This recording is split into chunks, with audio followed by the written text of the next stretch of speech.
நான் கூட 2 நாளைக்கு முன்னால பெரிய பூகம்பம் கிளம்ப போகிறது போல இருக்கிறது. ரொம்ப நாள் அடைபட்டு கிடப்பதையெல்லாம் உடைத்து கொண்டு வரப்போகிறது என்றெல்லாம் நான் நினைத்தேன். அவர் பேசிய துணி, மனம் திறந்து பேசப் போகிறேன். அதுக்கு நாள் வேற விதித்தார். இது என்ன, இதை பேசுவதற்கு என்ன நாள்னு கேட்குறேன். இப்பொழுது இவர்களை சேர்த்துக்கொள்ள ஏன் மறுக்கிறார் எடப்பாடி என்பதை நான் யோசித்தேன். இப்போ ஒழுங்கு ஒரே தலைமையில் உள்ள ஒரே கட்சியாக இருக்கிறது அதிமுக. இவர்கள் 3 பேரையும் உள்ளே விட்டு விட்டால், மறுபடியும் தினகரன், அம்மா இவர்களெல்லாம் உள்ளே வந்து விட்டால் எல்லாரும் பண வசதி உடையவர்கள், செல்வாக்குடையவர்கள். ஆகவே 4 கட்சியாக ஆக்கி விடுவார்கள் மறுபடியும். இப்பொழுது கதவை தட்டுவதற்கு 3 பேர் இருக்கிறார்கள். இதோடு 4வதாக செங்கோட்டையன் சேர போகிறார். கொஞ்ச நாள் சென்று பார்ப்பார். 10 நாள் கடு விதித்து விட்டார். இனிமேல் வெளியேற வேண்டிய கட்டாயம் அவருக்கு வந்து விட்டது. திமுக மீது ஏற்படுகின்ற கோபம் தேர்தலுக்கு முன்னால் வெளிப்படும். இந்த ஆட்சியை வீழ்த்த வேண்டும் என்கின்ற எண்ணம் எல்லா மதத்துக்காரனுக்கும் ஏற்படும், எல்லா ஜாதிக்காரனுக்கும் ஏற்படும். ஏற்படுகின்ற போது அடுத்த ஆட்சி தயாராக அந்த குதிரையில் ஏறி உட்கார யாரால் முடியும்? அதிமுக. அதுதான் மாற்று கட்சி கொண்டாடுவார். பிஜேபியோடு நாங்கள் கூட்டு, பிஜேபி அதிமுகவோடு கூட்டு. திமுக ஒரு தீய சக்தி. பரம்பரையாகவே ஆளுவதற்கு உரிமை கேட்கிறார்கள். ஊழலை பரம்பரையாக செய்ய வேண்டும். ஆட்சி திறனற்ற ஆட்சியை பரம்பரையாக தொடர வேண்டும். ஸ்டாலினே ரொம்ப மட்டம் ஆட்சி திறனில். அதற்கு கீழே அதுவும் ஒன்றும் தெரியாது நம்முடைய உதயநிதி. இப்படியே போய்கொண்டிருக்கிறது. இதில் செங்கோட்டையன் கடைசி பலிகடா.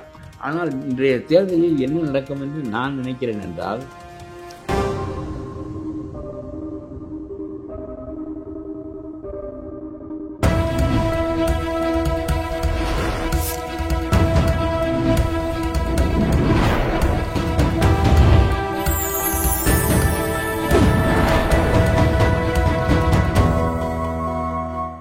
சேனல் 5 தமிழ் நேயர்களுக்கு வணக்கம். இன்றைய நேர்காணலில் நம்மோடு பேச இருப்பது தமிழ்நாடு தன்னுரிமை கழக தலைவரும் முன்னாள் சட்டமன்ற உறுப்பினருமான திரு பழக்கருப்பை அவர்கள். சார் வணக்கம் சார்.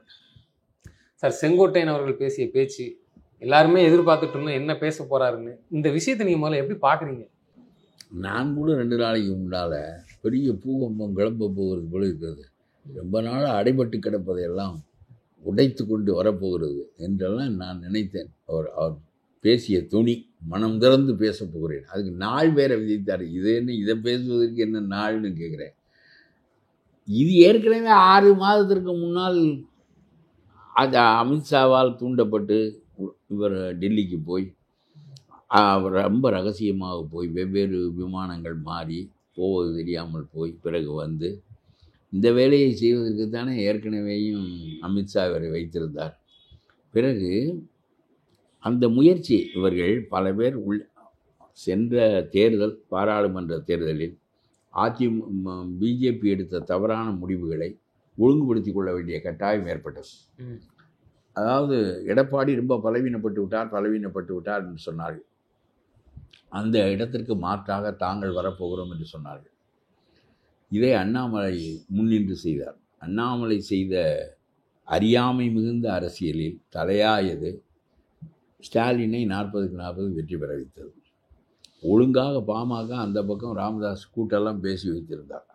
அன்புமணியை மந்திரியாக்குகிறேன், உன்னுடைய வழக்கை அழுத்தி விடுகிறேன், உனக்கு வேண்டிய பணம் தருகிறேன், இங்கே வா என்று கடைசி நேரத்தில் கூட்டிக் கொண்டு போய் அவ்வளவு இடங்களிலும் எதிர்க்கட்சியை தோற்க வைத்து ஸ்டாலினை கலைஞர் பெற முடியாத வெற்றியை அவர் பெற்றார் என்ற பெருமையை அவருக்கு உண்டாக்கியவர் அண்ணாமலை, அவருடைய பி டீம். இது தவறாக போய்விட்டது என்று அமித்ஷாவுக்கு தெரிகிறது.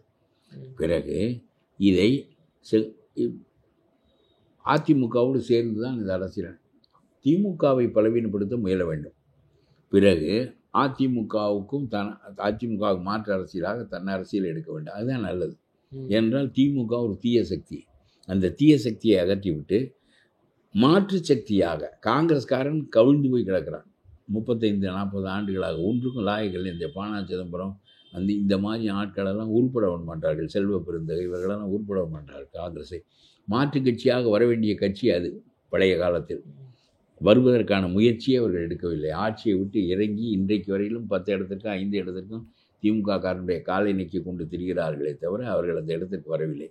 பாஜக என்ன செய்திருக்க வேண்டும்? திமுகவை பலவீனப்படுத்துவதில் எடப்பாடியோடு ஒன்று சேர்ந்து நின்று அதை வீழ்த்திவிட்டு எடப்பாடிக்கு மாற்று கட்சியாக தன்னை உருவாக்கி கொள்ள முனைந்திருந்தால் அது சரியான அரசியல். ஆனால் இவர்கள் என்ன நினைத்தார்கள்? எடப்பாடியை பலவீனப்படுத்திவிட்டு அந்த இடத்திற்கு வர வேண்டும் என்று நினைத்தார்கள். அதனாலே தான் எடப்பாடியை பலவீனம் என்று இவர்கள் குத்துவதெல்லாம் இவர்கள் செய்த உள்ளடி வேலைகளினுடைய விளைவுகளாக. ஆகவே எடப்பாடி தோற்றார். ஆனாலும் அவருக்குரிய இடங்களை பெற்றிருக்கிறார். இன்றைக்கு எதிர்க்கட்சியாக இருக்கிறார், 70 இடங்களில் இருக்கிறார். அண்ணாமலை திமுகவை வெற்றி பெற வைத்து விட்டு உட்கார்ந்து விட்டார். அந்த அரசியல் தப்பு என்று அமித்ஷா தன்னோடு இருந்த ஓபிஎஸ், அம்மா, தினகரன் எல்லோரையும் உதறிவிட்டு, அது தொங்கு சதிகள் வர்ற வழியில் உதறிவிட்டு எடப்பாடியோடு அவர் வீட்டுக்கு வந்து பலகாரம் சாப்பிட்டு கூட்டு வைத்து கொண்டு விட்டார். இவர்களெல்லாம் உங்களை நம்பி இருந்தோம் என்றால் அவன் ஒப்புக்கொள்ள மாட்டேங்கிறான். உங்களை சேர்த்து கொள்வதற்கு நான் என்ன செய்வது? உங்கள் வேலையை நீங்கள் பாருங்கள், எனக்கு தெரிந்த வேலையை நான் பார்க்கிறேன் என்று தன்னை சேர்ந்தவர்களெல்லாம் உதறிவிட்டு அவர் போய் எடப்பாடியோடு சேர்ந்து விட்டார். ஏனென்றால் எடப்பாடியை ஓடுகிற குதிரை எடப்பாடி தான். இப்பொழுது இவர்களை சேர்த்து கொள்ள ஏன் மறுக்கிறார் எடப்பாடி என்பதை நான் யோசித்தேன். எனக்கு தோன்றுகிறது, இப்போ ஒழுங்கு ஒரே தலைமையில் உள்ள ஒரே கட்சியாக இருக்கிறது அதிமுக. இவர்கள் 3 பேரையும் உள்ளே விட்டு விட்டால் மறுபடியும் தினகரன், அம்மா இவர்களெல்லாம் உள்ளே வந்து விட்டால் எல்லாரும் பண வசதி உடையவர்கள், செல்வாக்குடையவர்கள். ஆகவே 4 கட்சியாக ஆக்கி விடுவார்கள். மறுபடியும் ஒரு கட்சியாக இருக்கிற அதிமுக மாற்று நிலையில் வருவதற்கு வாய்ப்புண்டு. 4 கட்சியாக இவர்கள் உள்ளேயே ஆக்கி விடுவார்கள். அது வெளியே இருந்து செய்யட்டும் என்று சொல்லி அவர் விடமாட்டேன் என்கிறார். இவர்களும் கதவை தட்டி தட்டி ஓய்ந்து விட்டார்கள். நீதானே மோதி கொண்டிருந்தாய், உள்ளே நீதானே உழட்டி கொண்டிருந்தாய், பிறகுதானே வெளியே வர வேண்டிய கட்டம் ஏற்பட்டது. சரி, வெளியே வந்தீர்கள், நீங்கள் வளர்வதற்கு முயல வேண்டியது தானே. உங்களுக்கு தான் சமூக செல்வாக்கு இருப்பதாக சொல்வீர்களே, வளர வேண்டியது தானே. வளர முடியவில்லை. ஒரு எம்பி தேர்தலில் வெற்றி பெற முடியவில்லை. நான் சொல்லுகிறேன், அதாவது ஒரு பகுதியே முத்துராமலிங்க தேவர் கட்டுப்பாட்டில் வைத்திருந்தார். தென்னாடு என்பது அவருடைய நாடு என்ற கருத்து இருந்தது. அவர் தேர்தலில் நின்று விட்டு யாரிடமும் வாக்கு கேட்க போக மாட்டார், அவர் வெற்றி பெறுவார். அதான் அது மக்கள் செல்வாக்கு, வெறும் சமூக செல்வாக்கில் எல்லா சமூகங்களின் செல்வாக்கும். அந்த மாதிரி ஒரு நிலைப்பாடு இல்லை. பேசாமல் உள்ளே இருக்கிற போது பொறுத்து கொண்டிருக்க முடியவில்லை, வெளியே வந்தால் வெற்றி பெற முடியவில்லை. பிறகு கதவை தட்டுகிற வேலையை தான் செய்ய வேண்டும். இப்பொழுது கதவை தட்டுவதற்கு 3 பேர் இருக்கிறார்கள். இதோடு 4வதாக செங்கோட்டையன் சேர போகிறார். கொஞ்ச நாள் சென்று பார்ப்பார். 10 நாள் கடுவு வைத்து விட்டார். இனிமேல் வெளியேற வேண்டிய கட்டாயம் அவருக்கு வந்து விட்டது. ஒன்று வெளியேற வேண்டும், வெளியேறி தனி கட்சி அமைக்க வேண்டும், இல்லை இவர்களோடு சேர வேண்டும். பிறகு கொஞ்ச நாள் சென்று ஒன்றும் நடக்கவில்லை என்றவுடன் ஒருங்கிணைவோர் குழு பலப்பட்டு கொண்டே போகிறது. ஒவ்வொரு ஆளாக உள்ளே போய் ஏற்கனவே ஒரு குழு தலைமையில் ஒரு 4 பேர் இருக்கிறாங்க. இது ஆகாத அரசியல். நான் சொல்கிறேன், அம்மாவுக்கு கூட எதிர்ப்பு இருந்தது. அம்மா கூட ஒரு கட்டத்தில் விஎன் ஜானகி பெருந்தன்மையாக சின்னம், அரசியல் அலுவலகம் எல்லாவற்றையும் ஜெயலலிதாவிடம் கொடுத்து விட்டு, சரி நடத்தி எம்ஜிஆர் பேராவது நிற்கட்டும் என்று சொல்லிவிட்டு போய்விட்டார். 2 பேரும் எம்ஜிஆர் பேரைத்தான் சொல்லுகிறவர்கள். எம்ஜிஆர் பேராவது நிற்கட்டும் என்று ஜெயலலிதாவிடம் ஒப்படைத்து விட்டு அவர் ஒதுங்கி விட்டார். ஆக இந்த சோதனைகளை எல்லா அரசியல் தலைவர்களும் எதிர்கொண்டாக வேண்டும். ஒரு தேர்தலுக்கு ஜெயலலிதா எதிர்கொள்ள வேண்டியது வந்தது, இன்னொரு தேர்தலுக்கு எடப்பாடி எதிர்கொள்ள வேண்டியது வருகிறது. ஆனால் இன்றைய தேர்தலில் என்ன நடக்கும் என்று நான் நினைக்கிறேன் என்றால், இவர்கள் அதிமுக பலவீனப்பட்டு விட்டது, எங்களை சேர்த்து கொண்டால் வெற்றி பெற்றுவிடும் என்று சொன்னால், நீ வெளியே இருந்து உன்னுடைய வாக்கு வலிமை என்று எதை காட்டியிருக்கிறாய்? தினகரன் 2 இடத்துல போட்டார், 2வது ஆள் யார் என்று தெரியாது, இவரும் காணாமல் போய்விட்டார். இவர்களெல்லாம் சமூகத்தின் பேராலே தான் தேர்தலில் நின்றார்கள். அந்த சமூகம் இவர்களை ஆதரிக்கவில்லையே. இல்லாவற்றால் அவர்கள் மட்டும் வாக்களித்தாலே போதுமே. அது பெரும்பான்மை சமூகம் உள்ள வாக்காளர் பட்டியலில் உள்ள இடங்கள் தானே. ஆகவே இது ஒன்றும் திமுக மீது பரவுகின்ற அதிருப்தி அது ரொம்ப அளவுக்கு அதிகமாக நடக்கிறது. ஊழலின் உச்சம், ஆளுகின்ற தன்மையற்ற நிலை, இப்படி பல்வேறு காரணங்களை ஒன்று சேர்த்து கொண்டு இதற்கு பரம்பரையாக வேறு ஆளுவதற்கு உரிமை கேட்கிறார்கள். ஊழலை பரம்பரையாக செய்ய வேண்டும், ஆட்சி திறனற்ற ஆட்சியை பரம்பரையாக தொடர வேண்டும். ஸ்டாலினே ரொம்ப மட்டம் ஆட்சி திறனில், அதற்கு கீழே அதுவும் ஒன்றும் தெரியாது நம்முடைய உதயநிதிக்கு. இப்படியே போய்கொண்டிருக்கிறது. மக்கள் ஒரு கட்டத்தில் எதிர்த்து நிற்பார்கள். ஒரு கட்டத்தில் கருணாநிதி ஒரே ஒருவர் தான் திமுகவிலே வெற்றி பெற்றார். ஒரு கட்டத்தில் அம்மாவே 2 இடங்களில் தோற்றார்கள். அரசியலில் எது வேண்டுமானால் நடக்கலாம். தோல்வி வெற்றி என்பது ஒரு பக்கம் இருக்கட்டும், நான் எப்படி நடத்துகிறோம் என்பதுதான் மிக முக்கியமானது. அந்த வகையில் திமுக மீது ஏற்படுகின்ற கோபம் தேர்தலுக்கு முன்னால் வெளிப்படும். 67இல் தேர்தலுக்கு 1 மாதம் நான் பார்த்துருக்கிறேன். அந்த தேர்தலை 1 மாதம் 2 மாதத்திற்கு முன்னால் இந்த கட்சி கவுரப் போகிறது என்று எல்லாருக்கும் தோன்றியது. எல்லாரும் சொன்னார்கள் கதை முடிந்து விட்டது காங்கிரஸுக்கு என்று சொன்னார்கள். காமராஜ் மட்டும்தான் நான் படுத்துக்கொண்டே ஜெயிப்பேன் என்று சொன்னார். காமராஜர் சிறந்த ஆட்சியாளர், அது வேறு. அவர் பக்தவச்சலம் கையில் கொடுத்து விட்டு போய் காங்கிரஸ் படுத்து விட்டது. இப்பொழுது ராஜாஜி சொன்னார் காமராஜர் படுப்பார் ஜெயிக்க மாட்டார் என்று சொன்னார். படுத்துக்கொண்டே ஜெயிப்பேன் என்று அவர் சொன்னார். அவர் படுப்பார் ஜெயிக்க மாட்டார் என்று சொன்னார். மக்களிடம் காங்கிரஸை வெளியேற்ற வேண்டும் என்ற கூர் வெளிப்பட்டது. அதே மாதிரி 77 திமுக முதல் முறையாக ஊழலை பெரிய அளவுக்கு செய்து ஆட்சி என்பது ஊழலுக்காகத்தான் என்று நிலைநாட்டி விட்டது. இந்த ஆட்சி போக வேண்டும். இதை கடுமையாக சொல்கிறவர் எம்ஜிஆர். ஆகவே இவர் போக வேண்டும் என்பதுதான் முக்கியம். யார் வர வேண்டும் என்பது முக்கியம் இல்லை. மக்கள் அப்படித்தான் முடிவு செய்வார்கள். யார் அடுத்தாற்போல் சிறந்த வலிமையாக இருக்கிறார்களோ அவர்களுக்கு வாக்களிப்பார்கள். இந்த திமுக போக வேண்டும் என்றால் அடுத்த வலிமையில் உள்ள எடப்பாடிக்குத்தான் வாக்களிப்பார்களே தவிர சீமானுக்கு விஜய்க்கெல்லாம் வாக்களிப்பார்கள் என்பது நடக்கக்கூடிய காரியவில்லை. ஒருங்கு திரண்டு விடும். இவர்கள் சொல்வார்கள் இவர் 2%, அவர் 2%, கிறிஸ்துவ ஓட்டு இவருக்கு, முஸ்லீம் ஓட்டு அவருக்கு, இப்படிலாம் பிரித்து பிரித்து பேசிக்கொண்டே இருப்பார்கள். கடைசியில் நீங்கள் பார்த்தால் இந்த ஆட்சியை வீழ்த்த வேண்டும் என்கின்ற எண்ணம் எல்லா மதத்துக்காரனுக்கும் ஏற்படும், எல்லா ஜாதிக்காரனுக்கும் ஏற்படும். ஏற்படுகின்ற போது அடுத்த ஆட்சி தயாராக அந்த குதிரையில் ஏறி உட்கார யாரால் முடியும்? சரி, இது அதிமுக, அதுதான் மாற்று கட்சி கொண்டாடுவார். எல்லா கட்சிகளிலும் குறைகள் இருக்கும். குறைகள் கூடுதல் குறைவு என்பது தான் பேச்சே தவிர இதுதான் நடக்கப் போகிறது. இவர்களெல்லாம் காணாமல் போய்விடுவார். இன்னைக்கு எடப்பாடி எதிர்த்து வெளியில் போனவர்கள்லாம் காணாமல் போக போகிறாங்க. எல்லா எடப்பாடி எதிர்த்து போனவர்கள் மட்டுமல்ல, மற்ற சின்ன சின்ன கட்சிகள் தனித்தனியாக நிற்கிறேன் என்று சொன்னவர்கள் தான் காணாமல். இல்லை, அவர் யாரையும் வெறுக்கலை. ஓகே, கட்சியிலேருந்து நீக்கப்பட்டவர்கள் அவர் அதை தள்ளிட்டு செங்கோட்டையனே பெருசாக பண்ணல. ஏன் இது போன்ற கிளப்பி விடுதாங்க? கிளப்பி விடுகிறார்கள். எடப்பாடி என்ன நினைத்து இவர்களை சேர்த்து கொள்ள மாட்டேன் என்று சொல்லுகிறார் என்று நான் ஊகிக்கிறேன் என்றால், ஏற்கனவே அது இப்பொழுது ஒரு கட்சியாக இருக்கிறது. இவர்களெல்லாம் 2-3 கட்சியாக இருந்தார்கள். ஓபிஎஸ் உள்ளே உட்கார்ந்து கொண்டு நான் சொல்லுகிற ஆளை ராஜ்யசபாவுக்கு போட வேண்டும் என்று ராமநாதபுரம் ராஜ்யசபா சீட்டு ரொம்ப மல்லு கட்டி கொடுக்கப்பட வேண்டிய வேறொருவருக்கு கொடுக்கப்படாமல் இவர் சொன்னார் என்பதற்காக கொடுக்க வேண்டிய நிலை ஏற்பட்டுத்தான் அந்த மோதல் முற்றியது. இப்போ அதனால் இப்போ ஒரு கட்சியாக இருக்கிறது, ஒரு தலைமை ஒரு கட்சி. இப்பொழுது இவர்கள் மறுபடியும் 3 பேரும் உள்ளே போனார்கள் என்றால் 4 கட்சி ஆகிவிடும். இவர்கள் 3 பேர், எடப்பாடி ஒன்று, 4 கட்சி ஆகிவிடும். அதனாலே அவர்கள் பயப்படுகிறார்கள் என்பதுதான் என்னுடைய எண்ணமே தவிர அதை தாண்டி கட்சை கபலீகரம் செஞ்சுட்டு போயிடக்கூடாது. இல்லை, கபலீகரம் இவர்கள் செய்ய முடியாது. இவர்கள் உள்ளே இருந்தார்களே, தனக்கு பெரிய பொதுக்குழு கூடித்தானே ஓபிஎஸ் சத்தம் போட்டு வெளியேற வேண்டிய கட்டம் வந்தது. ஓபிஎஸ்ஐ மேடையில் உட்கார்ந்துருக்கிற போது எதிர் தீர்மானம் கொண்டு வந்து வெளியேற்றுகிறார்கள். ஒன்றும் செய்ய முடியவில்லையே. அதிமுகவில் பல காலம் இருந்தவர், முதலமைச்சராகவும் இருந்தவர், அந்த மக்களை தன் பக்கம் இழுத்து வைத்துக் கொள்ள முடியவில்லையே. இல்லை, அப்பெல்லாம் உணராதவங்க இப்போ எல்லாரும் ஒன்று சேர்ந்தால் வெற்றி பெற முடியும். திமுக தோற்கடிக்கணும். இல்லை, இவர்கள் ஒன்று சேர்ந்தால்தான் நிலை பெற முடியும். இவர்கள் ஒன்றுமில்லாமல் போய்விட்டார்கள். பாஜகவோடு சேர்ந்து கொண்டு கொஞ்சம் ஏதாவது கொஞ்சம் பொறுக்கி தின்று கொண்டிருக்கலாம் என்றால் அவனும் உதறி விட்டு போய்விட்டான். அவன் இப்பொழுது அதிமுகவோடு போய்விட்டான்.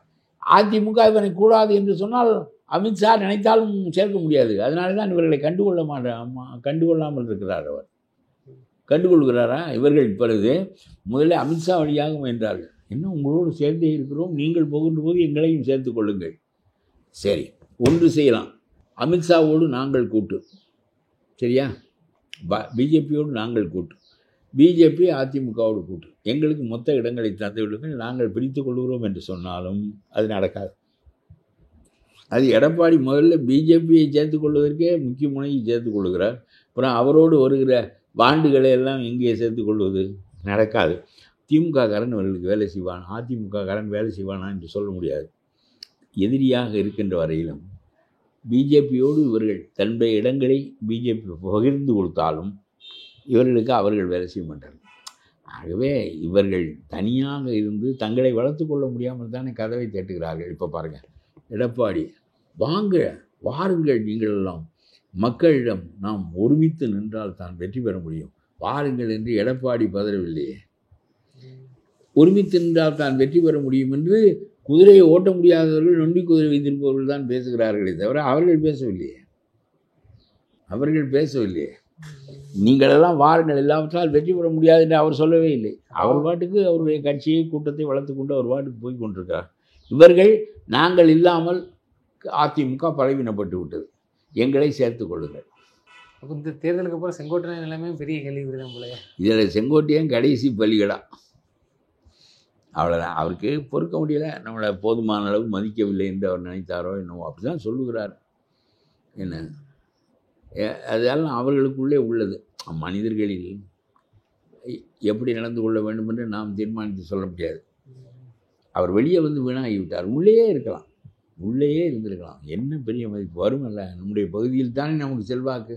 நமக்கு என்ன நாடு முழுவதும் செல்வாக்கு இருக்கிறது, நம்முடைய பகுதியில் செல்வாக்கு. அந்த செல்வாக்கு எப்பொழுதும் இருக்கும். எப்படி ரூலிங்க்கு வந்து ஒரு அமைச்சர் பதவி கிடைக்கும், கண்டிப்பாக கிடைக்கும். அவரை வெற்றி பெறக்கூடிய செங்கோட்டையனை விட்டு விட்டு தோல்வி அடையக்கூடிய மனிதனை நிற்க வைக்க மாட்டார்கள். பிறகு அவருக்கு ஒரு இடம் இருக்கும், அந்த இடத்தை அவர் வைத்து கொண்டு இருப்பார். அவ்வளவுதானே தவிர இது வீணாக ஒரு தேவையற்ற பேட்டி, தேவையற்ற பேச்சு, தேவையற்ற நிலைப்பாடு.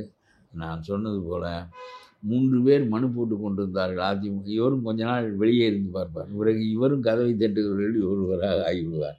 அதிமுக வெற்றி பெற வேண்டும் என்றால் நாங்கள் எல்லாம் உள்ளே வர வேண்டும் என்று 3 பேர் சொன்னார்கள். இப்பொழுது இவரும் வெளியே வந்து 4 பேர் சொல்வார்கள். என்ன செய்ய முடியும் வரால்? சில பேர் சொன்னார்கள் விஜய் கட்சிக்கெல்லாம் போவார் என்று. சில பேர் ஊகமாக செய்திகளெல்லாம் சொன்னார்கள். விஜய் கட்சிக்கு நீங்கள் எல்லாம் போகவே முடியாது. எடப்பாடிக்காவது உங்களை எல்லாம் தெரியும். அதுவே ஒன்று நடக்கவில்லை என்றால் விஜய் கட்சியில் புசியானதுக்கு மேலான ஆள் எதுவும் அனுமதிக்க மாட்டார்கள். 2வது பெரும் தலைவர் அவர். அதனால புதுவைக்கும் தமிழகத்துக்கும் ஆமாம், அதனால் அங்கே போவதுக்கு இடம் கிடையாது. புசி ஆனந்தத்தை பெரிய தலைவராக ஏற்றுக்கொண்டு போகிறவங்க, அதுக்கு எடப்பாடியை ஏற்றுக்கொண்டு பேசாமலுக்கே இருக்கலாம். இந்த பேச்சை எப்படி சார் பார்க்குறீங்க? இவ்வளோ தெளிவில்லாத பேச்சு மாதிரி பேசிட்டாரு. இன்னைக்கு பேசி ரொம்ப நேரம் பேசுகிறார். எம்ஜிஆர் ஆட்சியினுடைய சிறப்பு, அம்மா ஆட்சியினுடைய சிறப்பு, இதையெல்லாம் ரொம்ப நேரம் பேசுகிறார்.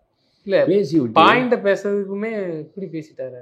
அதிமுக நிகழ்கால அதிமுகவை பற்றி அவர் பேசிய பேச்சு ஒன்றே ஒன்று தான். அவர்களையெல்லாம் சேர்த்து கொண்டால் தான் அதிமுக வலிமை பெறும். அது சொல்லாமல் வெளியே இருக்கிறவர்கள் சொல்லி கொண்டிருந்தார்கள். இப்போ உள்ளே போய் இவரும் சேர்ந்து கொண்டு சொல்லுகிறார். அவ்வளோ பேரை ஓப்பனாக சொல்றதுக்கு என்னவா தினகரன், சசிகலா, அதை மட்டும் பேரை மட்டும் குறிப்பிடாமல் எல்லாரும் ஒன்று சேரணும், எல்லாரும் ஒன்று சேரணும்ட்டு மொட்டை பொருள். அதான் பொருள். இப்போ உடனே ஓபிஎஸ் அதை வரவேற்றிருக்கிறார், சின்னம்மா வரவேற்றிருக்கிறார், வைத்தியலிங்கம் வரவேற்றிருக்கிறார், இவர்கள் தான் வரவேற்றிருக்கிறார். சொன்னதும் இவர்கள் தான், ஆமாம், சொல்ல வைத்ததும் இவர்கள் தான், அதனால வரவேற்கிறாங்க. அவ்வளோதான். இல்லை மித்தவங்க இப்போ தென் மாவட்டங்கள்லேருந்து ஓட்ட வரமாண்டுக்கு இவருக்கு செங்கோட்டையனுக்கு பெரிய அக்கறைன்னு நினச்சிட்டு தான் அவர் பேசினார். தென் மாநிலம் ஓட்டு வராது இனிமேல், நம்ம அதனால ஒன்று சேரணுங்கிறாங்க. அங்கே உள்ள முன்னாள் அமைச்சர்கள் தற்போதைய எம்எல்ஏ இருக்கிறவங்களாம் அமைதியாக தானே இருக்கிறாங்க. அது 20-25 பேர் இருக்கிறார்கள். அவர்களுக்கு தெரியாததான் இவர்களுக்கு இல்லை. அதான் 70 பேரில் 25 பேர் தென் மாவட்டங்களை சேர்ந்தவர்கள் தான். அவர்களெல்லாம் யாரு? உதயகுமார் யாரு, செல்லூர் ராஜ் யாரு,